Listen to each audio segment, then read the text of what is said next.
All right. Getting into the next translation on the history of how we received our Bibles. And we'll only have um, one more one that we're going to talk about after this one. And so we'll just pick up right off the bat. We'll get right into it. And the story of the next translation is going to start back at this moment. If you recognize the slide, it's because this story starts at the end of the, or I should, the beginning of this story starts at the end of the NKJV story. And it starts at about this moment here when Zane Hodges and Arthur Farstad create the majority text New Testament. And if you remember, um, when that happened, the next part of that story with the NKJV was whether or not the NKJV would remain a TR translation or become a majority text translation. Hodges had convinced Samuel Moore to make the NKJV a majority text translation, but um, uh, sorry, I got that backwards. Zane Hodges had convinced Samuel Moore to keep the NKJV a TR translation. But Farstad desperately wanted an English translation based on the majority text and not just be in the margin of the text. So, because of that, after the project for the NKJV was complete, Arthur didn't really take a break. He had a new project in mind. The project he wanted the NKJV to be, he was going to make it with or without Thomas Nelson. And it looked like it was going to be without Thomas Nelson. Farsad was going to set his eyes on a new project, a new vision. He would start by working with two of his friends. It would be Ed Blum and Zane Hodges. Uh, Blum was uh, Blum was an original language expert, but he didn't share Farstad's conviction on the majority text, but he was more than happy to help his friend work to this end. And these three would start breaking the mold for the traditional word. We would have the KJV and the NKJV representing the Textus Receptus. We would have the NIV and the NASB representing the reasoned eclecticism text. But there was no majority representing the majority text position. And Arthur wanted to see that change. Arthur wanted to see a majority text translation in common English. But in this time period, there was a debate between formal and functional translations. If you were team formal translation, you were using something like the NASB. If you were team functional, you were using the NIV that just hit the shelves. And it was proving to be quite reliable. Farstad understood the value of both, so in his mind, he would try to find a middle ground between formal and functional. The literary, literal way was one way he described it, or another way he would say is accuracy with clarity. Now, if you remember, Zane Hodges, where is he? Right here, had a problem with making the NKJV a majority text translation because it wasn't tested, it wasn't proven. And so for the next couple of years, they went on promoting the majority text position and having scholars engage with it to put it through its paces to see if it could stand the test of scrutiny. Together, they formed the Majority Text Society, and they picked up this man, Wilbur Pickering, up along the way. And this time was spent writing scholarly articles and getting the word out about the majority text position. The society would start the process of translating the majority text into Common English, and that project would become known as Logos 21. The problem is that all of these men had full-time jobs and no funding, so the translation process was very slow. So this takes us all the way to 1995 to bridge that gap. In 1995, the team had a significant portion of the New Testament in a first draft. Farstad took the draft to multiple publishing houses hoping to get funding, but every publishing house he went to rejected it because they felt like it was too niche and there would not be a market for it. In 1996, he came across the Living Waters Foundation, The Living Waters Foundation was focused primarily on gospel tracts, and they saw the benefit in helping fund this project. So they agreed to help provide funding for the project, and this allowed Farstad to hire an English editor to review that draft. And in 1996, the first published work for Arthur Farstad's majority text English translation was finally published. But this was just the Gospel of John. And pay attention to the date here. See where we're at. We're in 1996. So now the CBT has just released the NIVI in the UK, and the storm of controversy was about to fire off. So early next year, we're back at this conference, this pivotal conference. And representatives from the SBC were there, the Southern Baptist Convention. And remember that this controversy affected publishers heavily. Lifeway was producing the largest amount of Sunday school material in the country, and Broadman and Holman were publishing all the popular translations like the NASB, the KJV, and the NKJV, and their number one selling Bible was the NIV. Now, David Shepard is the chief executive of Holman Bible Publishers, and he's there at the conference. Now, Crossway wasn't the only publisher here that felt that blow and that loss of control. Lifeway was feeling it as well, as the producer of Sunday school materials, and churches and Sunday school teachers were reaching out to Lifeway, were also saying that they wanted to distance themselves from the NIV due to the controversy. The Southern Baptist Convention was on board. We already read from that. And Lifeway, when reaching out to these ministries, asked about moving their materials over to the NASB. So Lifeway's reaching out back to the ministry leaders and saying, hey, we hear you, distance ourselves from the NIV. We're on board. What do you guys think of the NASB? And the response was that the NASB was too difficult for the kids. And Crossway's solution was to produce their own translation, a revision. They went after the RSV. And David Shepard, the head of Holman Publishing, they're going to be the ones that ultimately publish whatever Lifeway puts out for Sunday school material. As the head of Holman, what is David Shepard going to do? Shepard also had to make a decision. He's on board. He thinks translations are a good thing, and he could either do a revision or an ad fontes translation.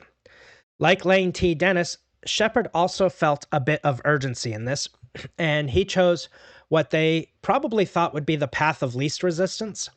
He knew which translations weren't doing as good as the others. And of the translations that were selling, the NASB was the lowest in sales. So that was the direction he decided to go. The idea was that Shepard would go to Lockman and get the rights to the NASB and update it to make it more understandable for their target audience, the Sunday school kids in these Sunday school ministries. So Shepard meets with Lockman, and ultimately, unfortunately for Shepard, Lockman said no. They were very protective of their translation, and they had just released the 95 edition about 2 years prior to this, and they had no intention of letting go of their rights to it. So, where Lane T. Dennis was successful in negotiations with the NCC, Shepard would be unsuccessful in his negotiations with Lockman. So, now what? Shepard is back to square one. Someone got a hold of the Living Waters translation of the Gospel of John, and that piqued Shepard's interest. They were very aware of Arthur Farstad and his great work on the successful NKJV, and there was no way Thomas Nelson was going to let go of the NKJV, but Farstad had his personal project going. Slow, but steady, he had a project. Farstad was a very capable original language scholar, but more than that, he had already had experience working on a translation before. And more than that, he had already been the chair and led the work. This would be huge regarding his experience. Let's see. So later in, let me see here. Yeah, I think I missed that. All right. So later in 1997, after the Colorado Springs Conference and after failed negotiations with Lockman, Shepard took Ray E. Clenenden and met with Farstad and his good friend Edwin Blum to talk about a potential partnership. And they did this at Farstad's home.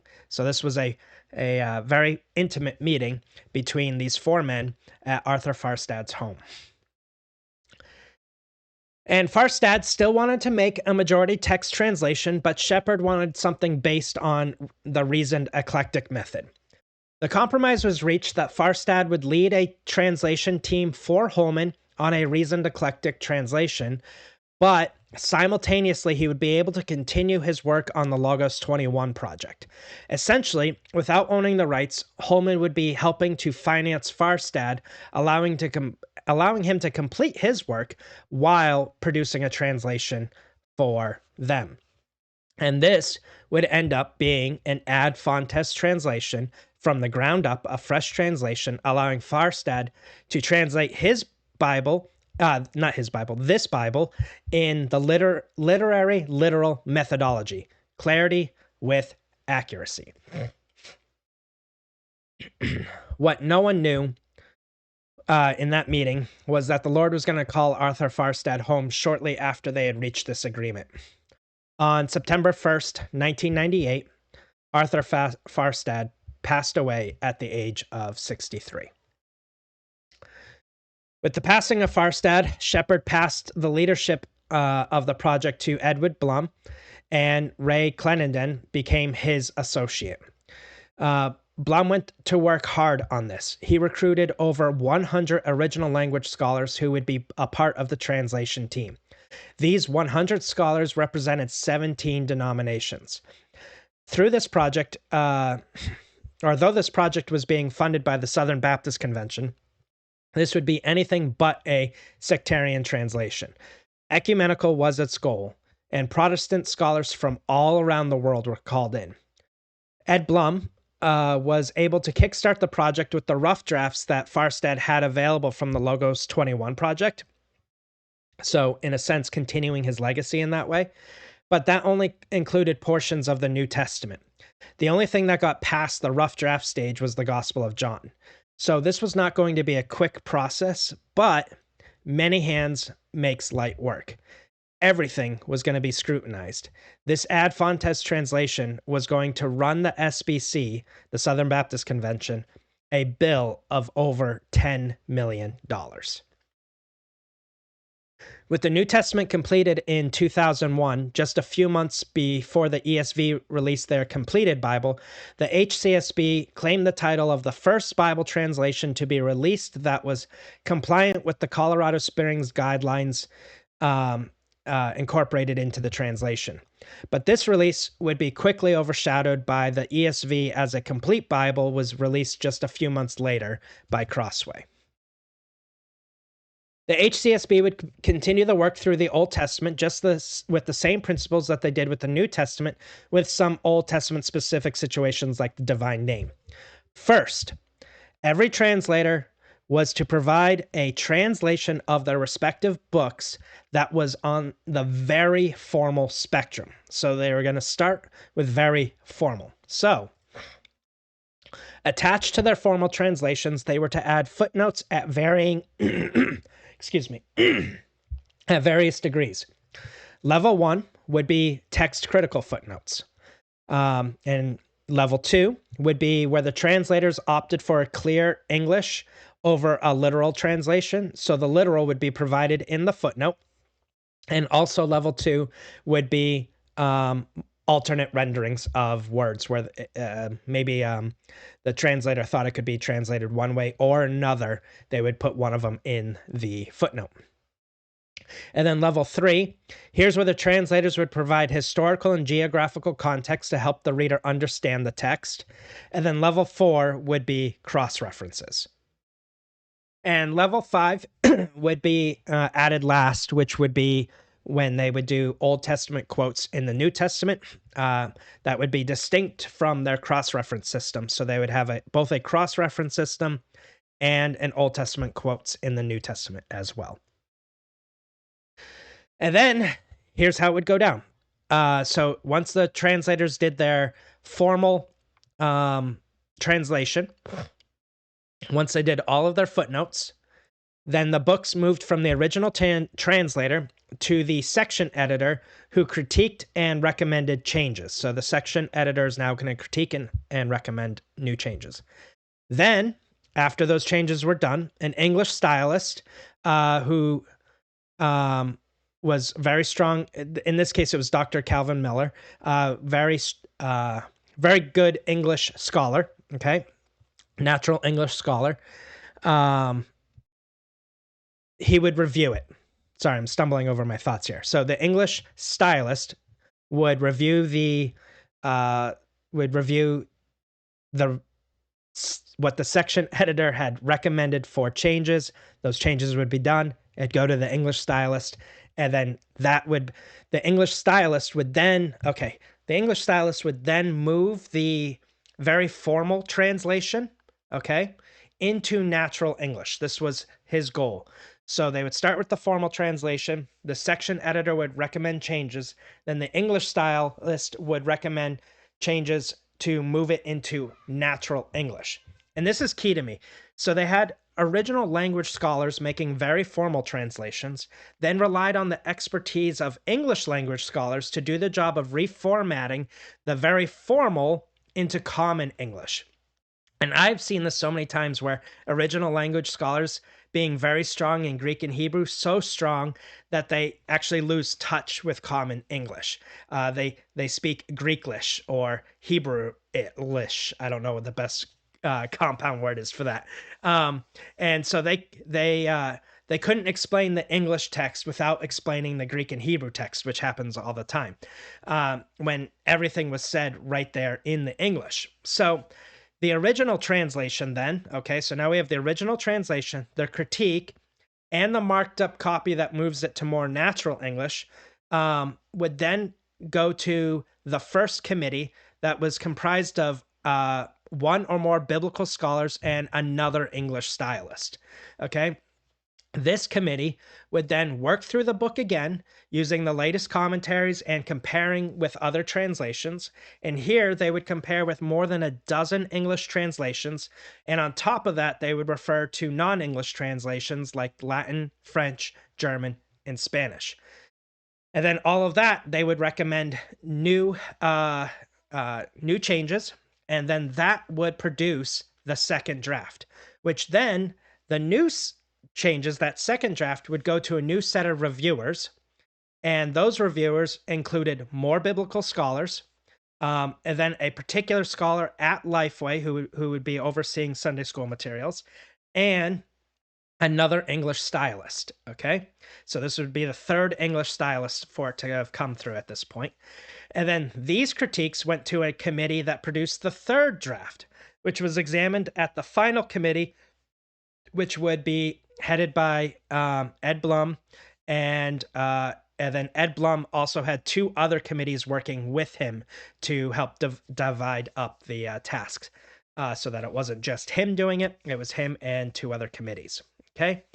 And so this whole process would be the foundation for what Holman would eventually call the optimal equivalence translation philosophy, which is what Arthur Farstad wanted.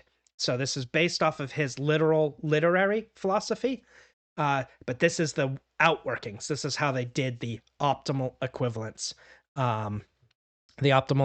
translation philosophy, that middle ground between formal translations and functional translations. The HCSB hit the market in 2004, and this was just kind of unfortunate timing for them. They had taken significantly longer than the ESV, which had beat them to the market by over 3 years, because the ESV did a quick revision that just took them just over 2 years to do, a revision of the RSV. And this gave the ESV a good long while to settle in and win people over. A new translation on the market at this point was kind of bringing on that translation fatigue. Too many translations were out. The translation market was feeling saturated, and the HCSB did well, but it didn't come out of the gate swinging like its predecessors. It held its own in sales, but it wasn't like outperforming by leaps and bounds like some of these other translations did when they came out. But translation camps had also already drawn their lines, and the HCSB was kind of late to the game when it came to tribes establishing their badges with their particular translations. And so the HCSB didn't really have an identity a badge associated with it like other translations at this point. Some people just dismissed it as like a Southern Baptist Bible, despite the fact that 17 denominations had worked on it. It didn't have strong marketing hype either. In fact, Albert Mohler, who was the chair of the Southern Baptist Convention, whenever he would talk about the HCSB, to prevent further translation division, he would openly praise the ESV as well whenever asked about the HCSB. And then the HCSB went through one minor revision in 2009. And then in 2017, the HCSB had a major revision and rebranded itself as the CSB, the Christian Standard Bible. This would be dropping the name Holman, the publisher's name Holman, from the translation name, as this was kind of a common complaint that no other translation had the publisher's name attached to the translation, right? We weren't saying Crossway ESV or yeah, so that would be what, the CESV or the NKJV, Nelson New King James Version, or the NASB, Lockman New American Standard Version. So they dropped the H because the publisher's name didn't need to be on that, and it was a common complaint, so they dropped it. And then the CSB itself went through another minor revision in 2020, and this rebranding did wonders for the CSB. It was like a new translation hitting the market, and it received it resonated with the people, and suddenly the CSB was in the top 5 selling translations every month. The NIV was still king. No one's outselling the NIV, but the CSB had finally broke into the market in its release. And so what I want to do is talk a little bit about the changes that they made outside of their name that I think really helped bump the CSB up in its awareness. So the biggest difference was the passing of the baton. Edwin Blum passed on the chair of the translation committee to Thomas Schreiner. And Thomas Schreiner was highly respected in the translation community and in the theological community. And Edwin Blum still stayed on the translation committee, but he had Thomas Schreiner take the reins. And if you remember, Thomas Schreiner was on the translation committee for the NLT, and he was on that translation committee with Doug Moo. And so you had Thomas Schreiner and Doug Moo on the NLT translation committee. And now both of them are chairs of their respective translations at this point, with Doug Moo being the chair of the NIV. And now you have Thomas Schreiner being the chair of the CSB. And so the translation committee did make some notable changes. Let's talk about those. So probably the change that people noticed first was the way the HCSB and the CSB handled the divine name. The HCSB was one of the first translations to use the name Yahweh where the divine name was, but they didn't use it everywhere. They decided to use it in very specific circumstances. Let me give you an example.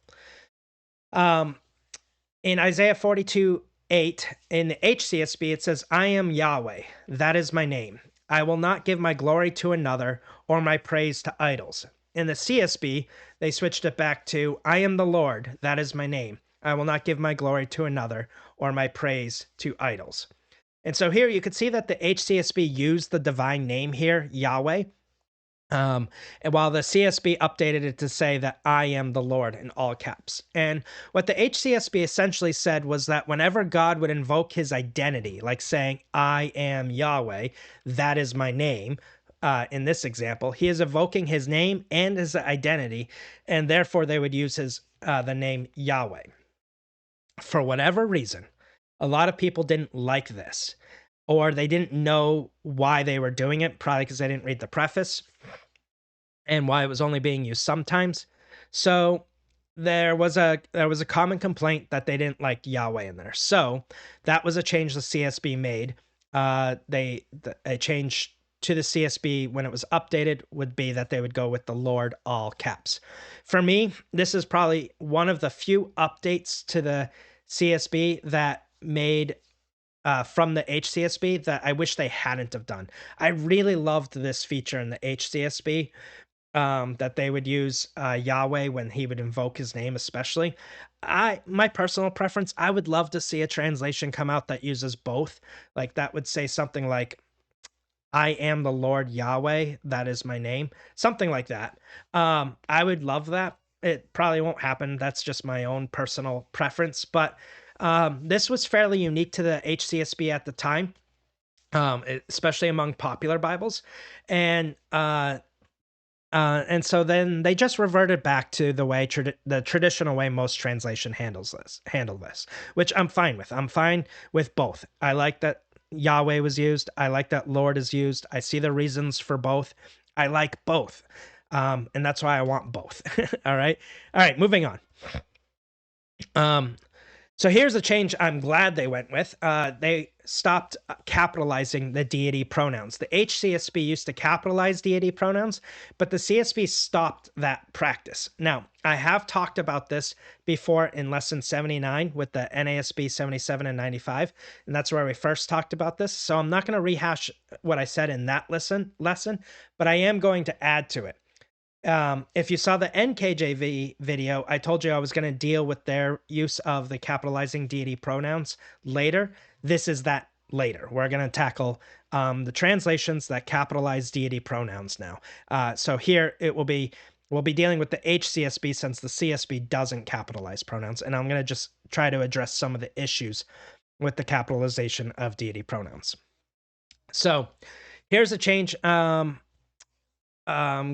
Glad they went with. And so here are six translations that capitalize deity pronouns. You have the NASB family right here.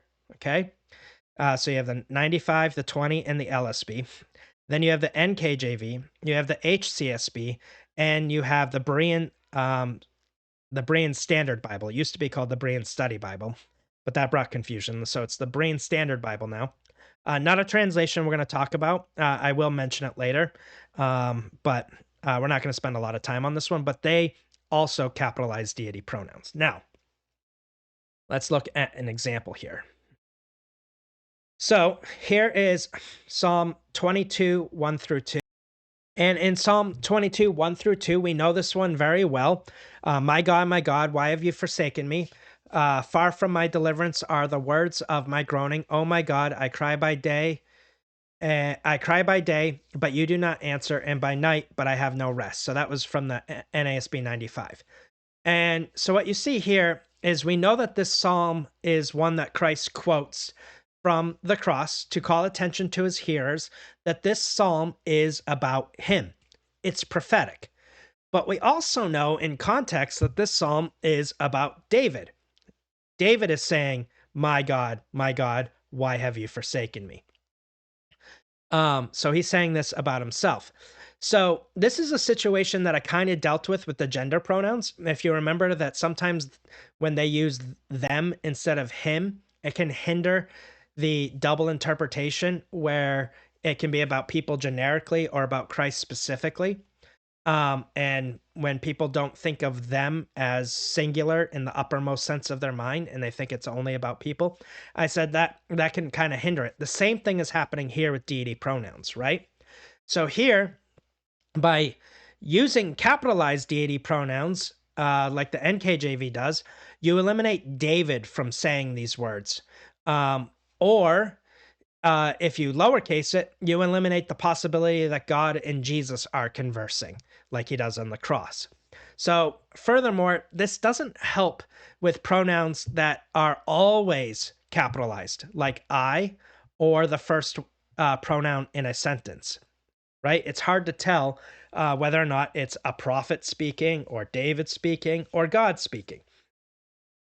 And so for this same reason, some translations don't and for some reason, I should say, and for some reason, some translations don't capitalize relative pronouns like who or whom. So the whole concept of capitalizing deity pronouns to me doesn't always make it clear. Sometimes it actually obscures things, especially when the translators don't agree on what should or shouldn't be capitalized. So if you don't capitalize anything at all, that makes this easier for people to get that double meaning across. And side note, only because I covered it in lesson 43, but you'll notice here these translations use italics and the NKJV uses italics, and you can see uh, that there's some differences in the italics there. So something to consider if you enjoy italics. All right, moving on. So next slide. All right, so here we have 2 Thessalonians 2:7. For the mystery of lawlessness is already at work, but the one now restraining will do so until he is out of the way. So here you'll see we've got the NASB 20 and the NKJV capitalizing the he, and you've got the rest of the translations keeping it lowercase. And so the question is, who would this be about? Generally speaking, I think most people, when they teach this passage, are going to teach that the he in reference here is the Holy Spirit. And so, as you can see, the NASB 20 and the NKJV agree, and yet they also retain a footnote letting you know that it might be a lowercase he, meaning maybe it's not the Holy Spirit. But again, instead of just translating it, you're forced into a position where you have to interpret it with capitalized deity pronouns. And this becomes one of those strange things where I find that it's supposed to be the formal translations that are saying that they're doing the least amount of interpretive work, and yet these translations are doing more interpretive work, or I should say all of these translations, but these ones aren't formal. These are both optimal. So these formal translations are doing more interpretive work by keeping the deity pronouns capitalized or lowercased if they're not deity pronouns. So there's more interpretive work in those, and yet it's other than the BSB, there aren't really any non-formal translations that capitalize deity pronouns. So it's one of those things I don't prefer, but there it is. I prefer that they would retain the ambiguity. But the problem is when you make the decision, this is no longer ambiguous, right? This lowercase he now is not the Holy Spirit. This uppercase he is the Holy Spirit, but at least they provide you with a footnote telling you it may not be the Holy Spirit, okay? So all of these are interpreting for you who this one that is doing the restraining is.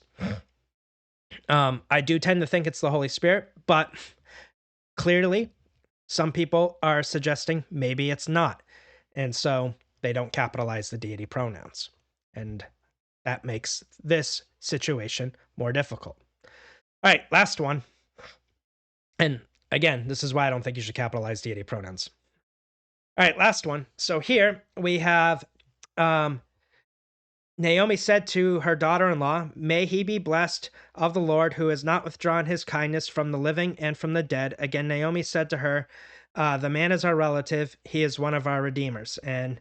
And so you can read these in the different translations here, and you'll see that we're about split, about 50-50. We've got 3 translations that capitalize the his, and 3 translations that don't. And so what you have here is you have Naomi talking to Ruth, and the question of interpretation is whether or not the one who is showing kindness to the living and the dead is the Lord showing kindness to the living and the dead, or Boaz showing kindness to the living and the dead. As a kinsman redeemer, Boaz would be obligated to show that kindness to the dead. The Lord also can show kindness to the dead. So contextually, it could go either way, and I'm sure Naomi had one in mind. And I've said this before, but she's not clear as to which one she had in mind. There's an ambiguousness there. And when you capitalize deity pronouns, you have to make a call. And you have to, and here you see that the translations are split. And I always find it interesting when the NASB family disagrees among itself, as we saw it in the last one, where sometimes they capitalize certain things in one revision, but not in another revision, and the LSB translators capitalize it, and sometimes they don't. All right, so um, the only one in this case that retains the ambiguity is the HCSB, because here they have the footnote that says maybe this should be a capitalized his. Now, since the CSB stopped capitalizing deity pronouns altogether, there's no need to provide this note, and the translators can retain the ambiguity by just translating it straightforward and letting the readers figure out who the his is. All right, so the next one is gendered language. That was often footnoted, is now put into the text based on context. So originally, they did more like the ESV, where they would footnote the brothers for brothers and sisters and stuff like that, and then they just remove the footnote and put it right in the text directly. And that's something we already talked about when we talked about gendered language in the Bible. You can go back and listen to that lesson to understand that whole scenario and everything that was happening there. The next thing is the question of doulos. The HCSB did more like the LSB and translated doulos as slave every time. But when the CSB was done, that position changed, and now they translated doulos based on the context. Now instead of concordance, so they would use servant or some synonym equivalent to the Greek or Hebrew words in question. And you can go back to our lesson on the NASB 20 and the LSB to hear that discussion on how to translate doulos. The next one, this was another one I preferred as a cessationist, but the HCSB translated the word glossa as languages, and instead of tongues. So most translations, or many translations, yeah, I think I'm safe to say most, will translate speaking in tongues, and the HCSB said speaking in languages. I think the LSB also went with this direction, like the HCSB, and they went with speaking in languages instead of speaking in tongues. To understand the background to this, this has to do with ecumenical translations again, where Schreiner, as the head of the translation committee, is talking to his translation committee, and the discussion of how best to handle glossa comes up, and the HCSB, like I said, had changed it, had chosen to go with languages. However, for people who are continuationists, the language of speaking in tongues is a technical term for them, and changing it to speaking in languages didn't jive with their technical term. And so those continuationists basically suggested that, hey, the KJV uses tongues. Cessationists have always been around, even when all that was available was the KJV. They interpreted the word tongues there as languages. And since this is technical usage for us, we would like it to go back to tongues because it doesn't hinder your cessationist interpretations, but it does hinder our theological technical language. And the translation committee overall, in the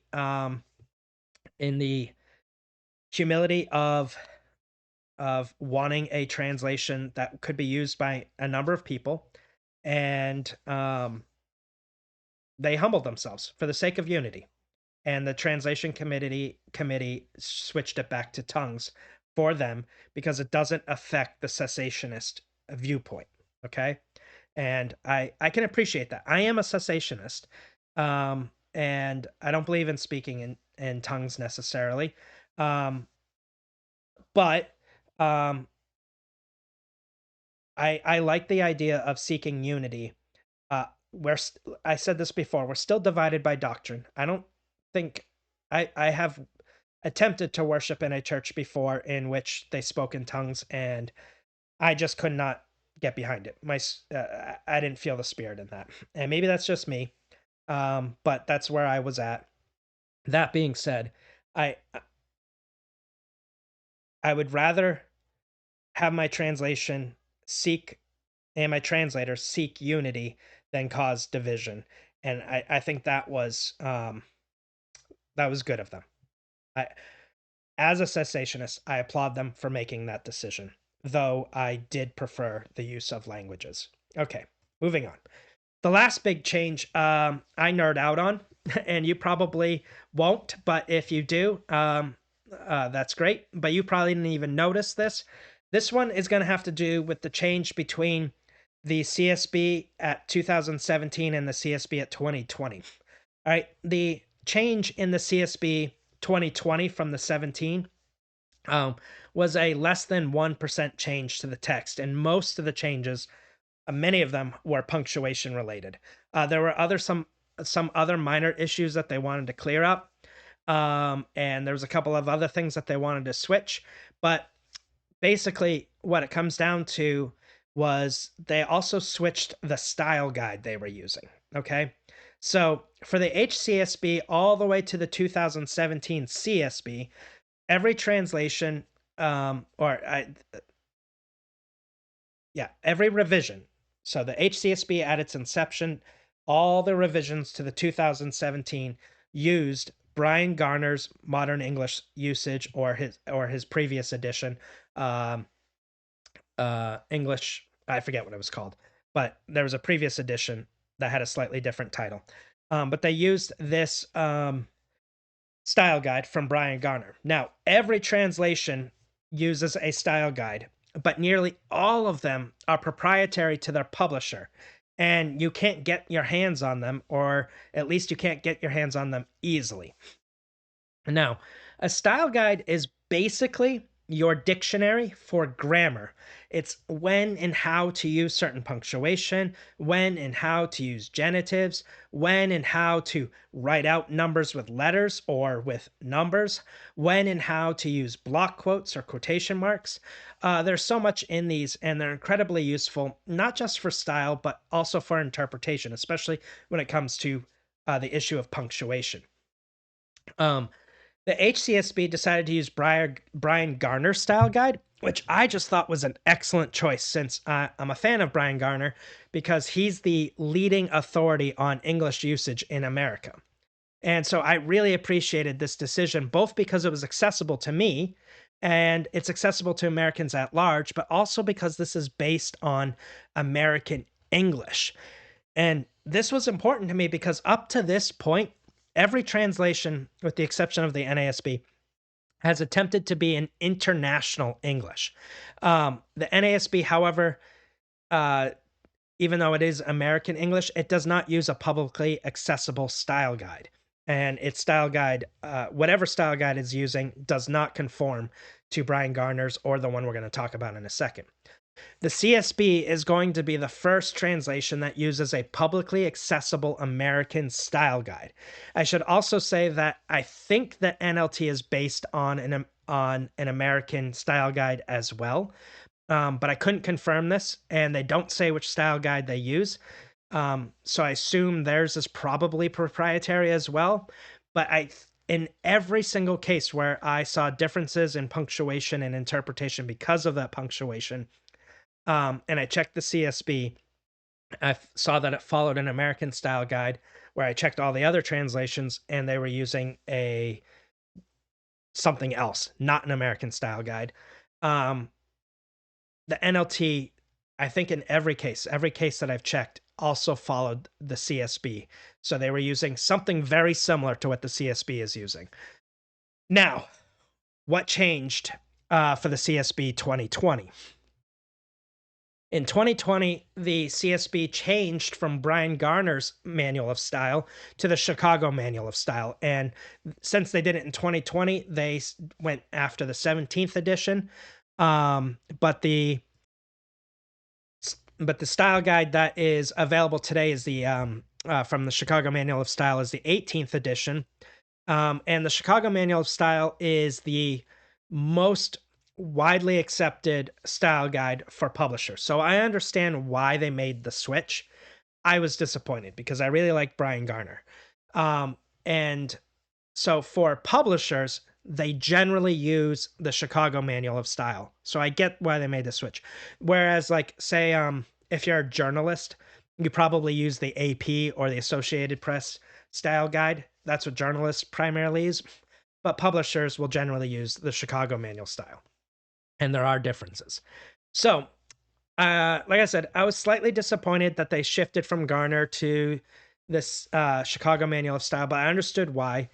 And then as I was working through the Chicago Manual of Style um, to help me understand the CSB, I noticed that Garner is a major contributor to the Chicago Manual of Style, and the section on punctuation specifically, which is generally where I end up going, punctuation and other things. But the places where I usually end up going, um, uh, Garner was the contributor to that section. So I was actually quite happy. I didn't actually lose Garner, but Garner did change the style guide based on, from what I understand, his this is an older style. He went to a newer style. So it's kind of like a revision of Garner's own work in the Chicago Manual of Style. So anyway, and nerd out on that. And just so you're aware, style guides are like dictionaries. So you can use more than one. You stick to one as your base and then you consult others. And like dictionaries, style guides are also updated because language changes. So sometimes it's good to update your translation because the style guide updated and you want to keep up with your style guide. So that's another reason why some translations will do revisions as well. Although I say that, and I can't tell you behind the scenes, what these proprietary style guides are doing and how they're being updated. But I can see the Chicago Manual of Style because I keep up with that one as well. So, because this is American based and American English, for years there were pastors and readers in the United Kingdom, Australia, and New Zealand who loved the optimal equivalents of the HCSB and the CSB, but they found the Americanisms to be a constant hurdle. And so in the early 2020s, there's a man by the name of David Skull and the team at Grace Publications Trust approached Josh Green at Lifeway and Holman, and they argued that there was a massive missing middle from the UK Bible market. That middle would be filled by the CSB, but it's American. And so Holman agreed and granted Grace Publications the rights to translate the translation. And Andrew King, the project manager, managed the work and meticulously through original language scholars and a lot of pastors in the UK. They got together and they took the 2020 CSB text and they anglicized it. They anglicized it and they met the linguistic standards of Anglosphere. And so the anglicized edition didn't just do a spell check like honor with OR and honor with OUR. It wasn't just changing spelling. It was a targeted linguistic refinement. So yes, they did update the British spelling, but they also adopted British punctuation and punctuation conventions, which differ from the Chicago Manual of Style in the US. They updated the measurements. Okay, so we had American measurements in the CSB. They updated to what would be the equivalent in the UK. And just as a something to note here, the ESV also released an anglicized edition, but that anglicized edition was almost entirely just changing the measurements. That's all they did. They changed from American measurements to whatever the equivalent was in the UK. And when I say measurements, I mean like distance, weights, and currency. Okay. Those are the types of measurements that I'm talking about. And then finally, the anglicized edition for the CSB also did idiomatic smoothing. So minor updates that were made to phrasing where the American idiom might be misunderstood in places like London or Sydney, where their idioms are closer. Okay. And so that's the CSB anglicized edition. So if you're in the UK, you should get this one because it would be more conducive to your natural English. And I think this was great. I love that we have an American one, and I love that they produced a UK one because there can be confusions in that. And I don't have time. I would love to show you different places that I've seen. It's very minor, but they are differences. Sometimes it affects even whether or not you're looking at a Trinitarian passage or just a or not. Okay. All right. Moving on. All right, let's get into the preface now. Again, we've covered a lot of issues in prefaces as we've gone along, so we're not going to cover the whole thing. But I do want to start with the opening of the preface, and I really like this. It says, "The Bible is God's revelation to humanity. It is our only source for completely reliable information about God, what happens when we die, and where history is headed. The Bible does these things because it is God's inspired word, inerrant in the original manuscripts. Bible translation brings God's word from the ancient languages, Greek, Hebrew, and Aramaic, into today's world.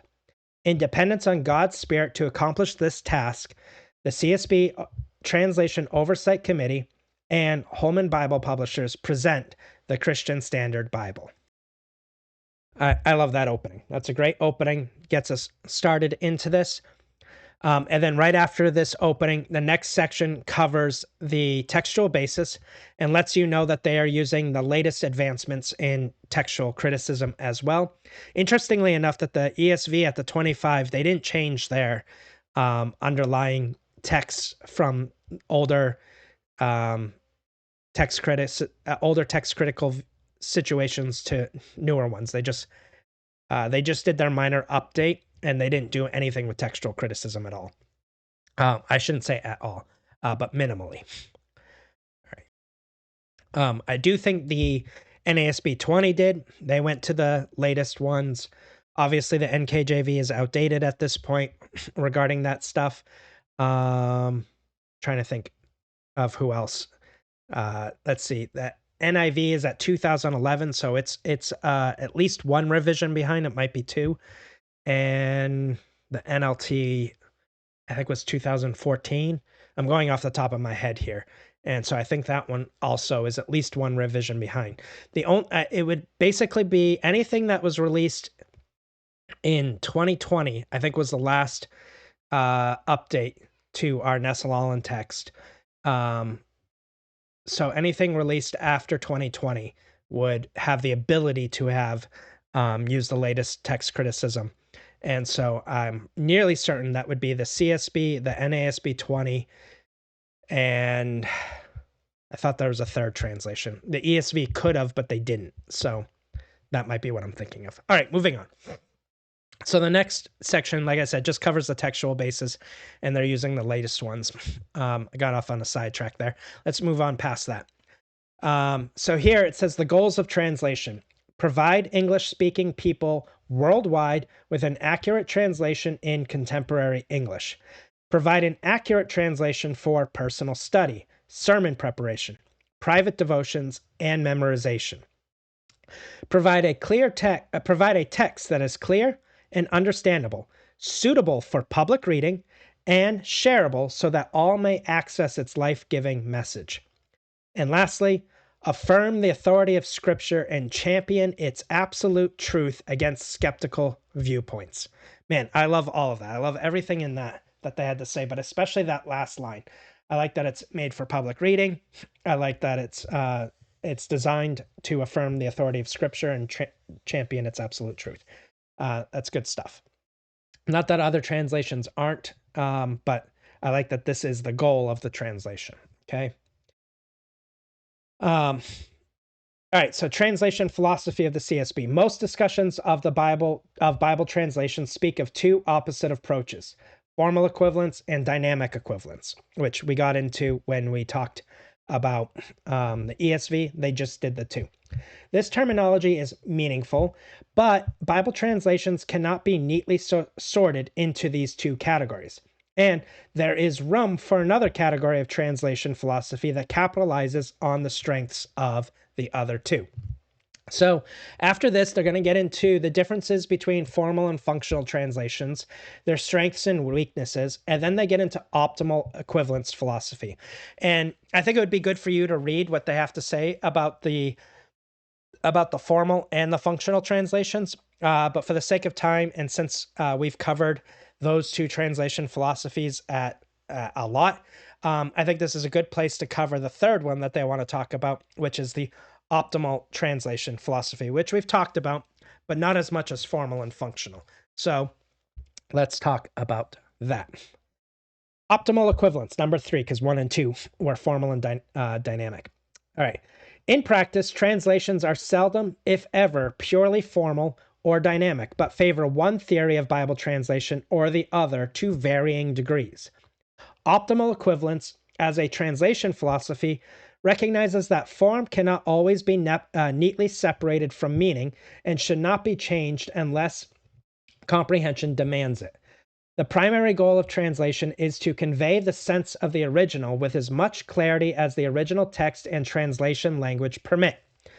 Optimal, and so as much as the original language text and the translation language permits, which means if it's ambiguous in the original, it should be ambiguous in the translation. Optimal equivalence appreciates the goal of formal equivalence, but also recognizes its limitations. Oops, looks like I did this one twice. Here we go. The CSB uses optimal equivalence as its translation philosophy. In many places throughout the Bible where a word-for-word rendering is understandable, a literal translation is used. When a word-for-word rendering might obscure the meaning for a modern audience, a more dynamic translation is used. The Christian Standard Bible places equal value on fidelity to the original and readability for the modern audience, resulting in a translation that achieves both goals. Okay, I think I skipped a section, so let me just go back a slide. I must have double-clicked it. Okay. Optimal equivalence starts with an exhaustive analysis of the text at every level. So the word level, the phrase level, the clause level, and sentence level, and then the discourse level. And I've talked about that before, that words do not carry meaning in and of themselves. They don't have meaning until they're used in context. Okay? And so they're going to go from word, phrase, clause, sentence, discourse in the original language to determine its meaning and intention or purpose. Then, relying on the latest and best language tools and experts, the nearest corresponding semantic and linguistic equivalents are used to convey as much of the information and intention of the original text with as much clarity and readability as possible. This process assures the maximum transfer of both the words and the thoughts contained in the original. And so then they get into the CSB uses this translation philosophy. Okay. And so let me give you kind of an example of this. I want to give 2 examples where the CSB leans on functional and then the CSB leans on something more formal. And for you to see that, and I'll compare to a formal translation, the ESV, and a functional translation, the NIV, and just kind of show you how the CSB attempts to sit in the middle of them. All right. So in Amos 4:6, the ESV says, I gave you cleanness of teeth in all your cities, and lack of bread in all your places, yet you did not return to me, declares the Lord. Now, this one is an interesting one. Most people, when they see cleanness of teeth there, they think that people have clean teeth. And today we have a culture that is pretty obsessed with having clean teeth. And so you could easily misunderstand this, especially if you take it out of context or you're not sure what cleanness of teeth means, because that's not an English idiom, but it was a Hebrew idiom. And so the NIV says it this way. I gave you empty stomachs in every city and lack of bread in every town, yet you have not returned to me. And so here you can see that the functional empty stomachs is much clearer than cleanness of teeth. And they mean the same thing. Now, the CSB kind of sits right in the middle here by saying, I gave you absolutely nothing to eat in all your cities, a shortage of food in all your communities, yet you did not return to me. This is the Lord's declaration. So the NIV and the CSB are more similar here, but the CSB keeps the connection to the mouth, right? So the Hebrew uses the word teeth, and the NIV just uses stomachs, right? It's interpreting it. Cleanness of teeth means empty stomachs. But the CSB goes with absolutely nothing to eat, which at least keeps the mouth in view, which would be similar to the cleanness of teeth. So here you can see how it sits right in between the two, as far as being natural English and still related to the Hebrew by focusing on the mouth, but not as literal as the ESV in this case, but more understandable. All right, the next one says, the ESV, and his clothes became radiant, intensely white, as no one on earth could bleach them. The NIV says his clothes became dazzling white, whiter than anyone in the world could bleach them. And the CSB says his clothes became dazzling, extremely white, as no launderer on earth could whiten them. Now, the ESV follows the form of the Greek, but loses the Greek word that includes the trade of being a launderer. They just go with no one. The NIV goes with definitely the most natural English. And so the CSB in this case sticks closer to the ESV, but you will see where they keep the trade in view. So they go with a slightly more literal reading that the trade of being a launderer. So it's a specialty trade, someone who would know how to do bleaching or cleaning, something of that nature, that they would be a tradesman in this. And so they stick with launderer there, which is a little bit more to the Greek there. Now, granted, no one on earth would include launderers, right? So even the most skilled people still couldn't do it. It's inclusive, but the Greek actually goes with a trade here. And so you'll see that the CSB does this sometimes, where sometimes it lines up really nicely with the NIV or some other functional translation, and other times it lines up really nicely with the ESV or some other formal translation. And this is really one of the reasons I like it, because it does a really good job of balancing it. It kind of lets me know oftentimes where the functional is more important, and it lets me know sometimes where the formal is more important, because it's constantly making those decisions. But for some people, they don't like this middle ground. They would prefer it to be just formal or just functional. I've come to rely on the CSB to help me see these differences when I compare to formal and functional, because it sits right in the middle, and I can see when it's leaning towards the functional, why, okay, that's it, it thinks that's what's important here. And when it leans towards the formal, I can see it's saying, hey, that's what's important here. And so I've come to rely on the CSB a lot for that. And I don't always think it's the best, the most perfect way to handle things. For example, when I showed you the basket of summer fruit a while back, I thought the NIV and the NLT handle that perfectly.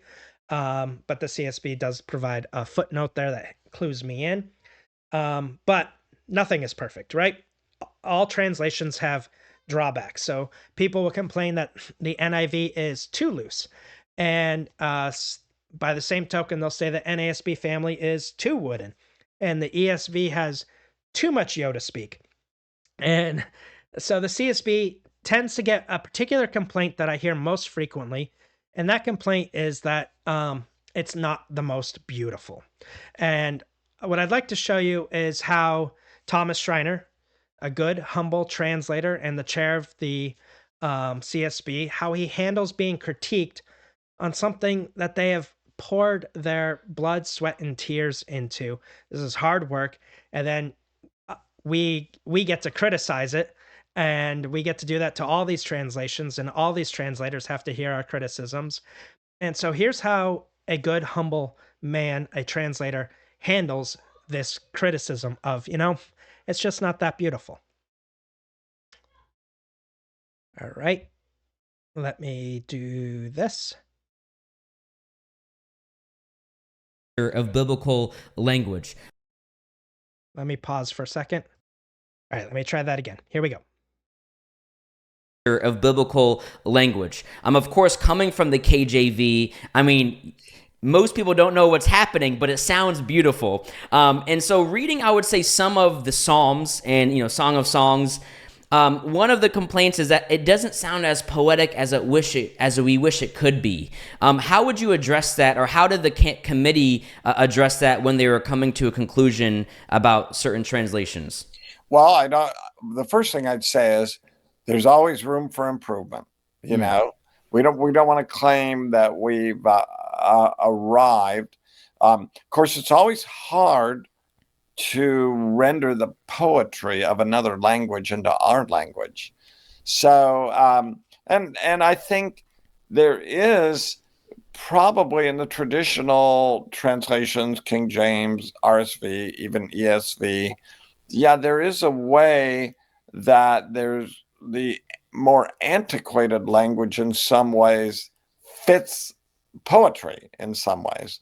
So, but on the other hand, our fundamental value was to explain the text well. And hopefully, I think we have mainly preserved the poetic beauty of it as well. Perhaps part of that, at least, might be just familiarity with certain idioms that are become so part of our language. And of course, we all look back and think, the KJV was mainly William Tyndale's work, right?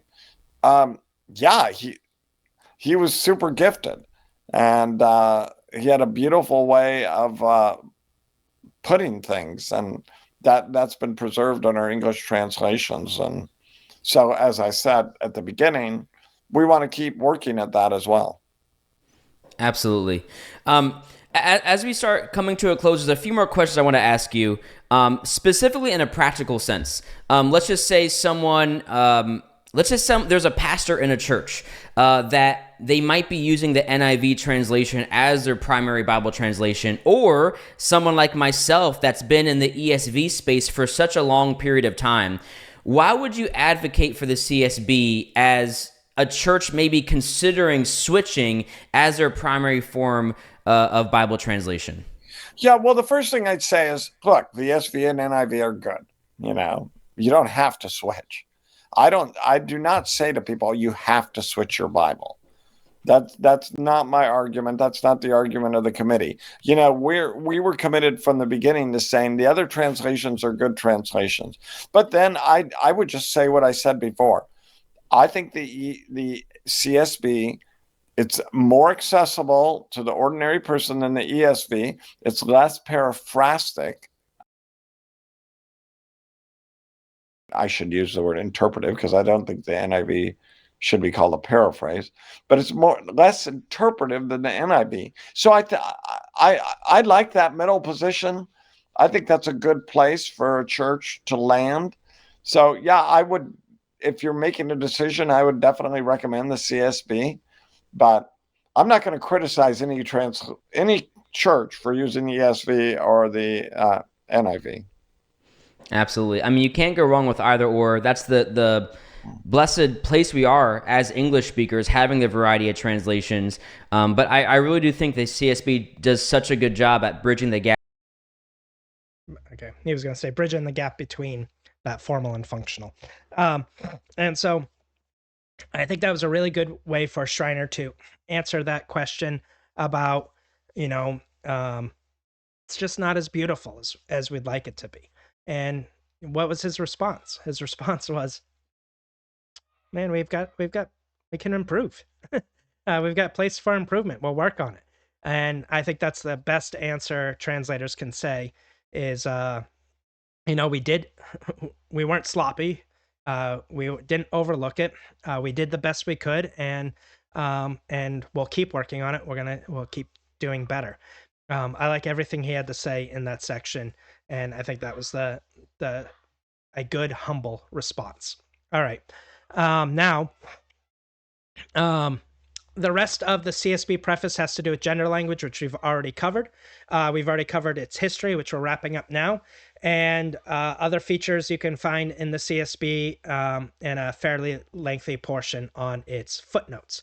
And so here we have the independent ad fontes translations and their revisions. And so NIV, NIV, NIRV, TNIV, and the NIV 11, so 84 and 11, and then the HCSB, and then the CSB.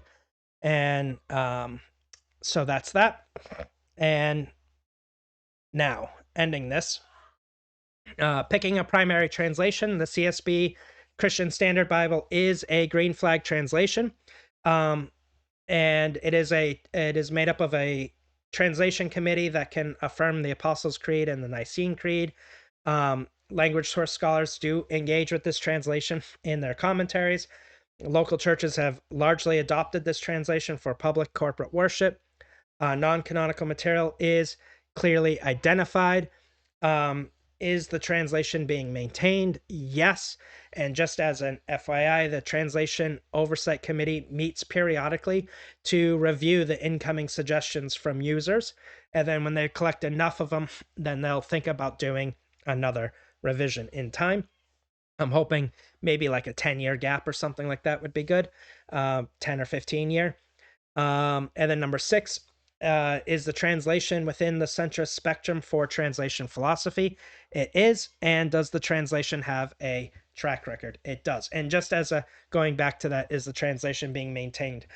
Pastor and I were reviewing something in the CSB, and a particular way they handled a particular translation. It wasn't wrong, but we just thought they handled it better in a comparative passage where the same word was used. And we asked them, I asked on behalf of Pastor why they went the direction they did. And the answer came back that it was submitted to the translation committee for review. 9 times out of 10, when I do that, they give me a justified answer and I get it and I move on. That was the first time I had seen them say, you know what, we're going to consider this as part of something we want to revise in the future. So I thought that was pretty cool. So maybe we'll be a part of that. Anyway, that is it. CSB is a green flag translation. I'm hoping to do one more this week before Sunday. And we'll get the last 3 videos out by Sunday, hopefully. All right. Thank you all. You are dismissed.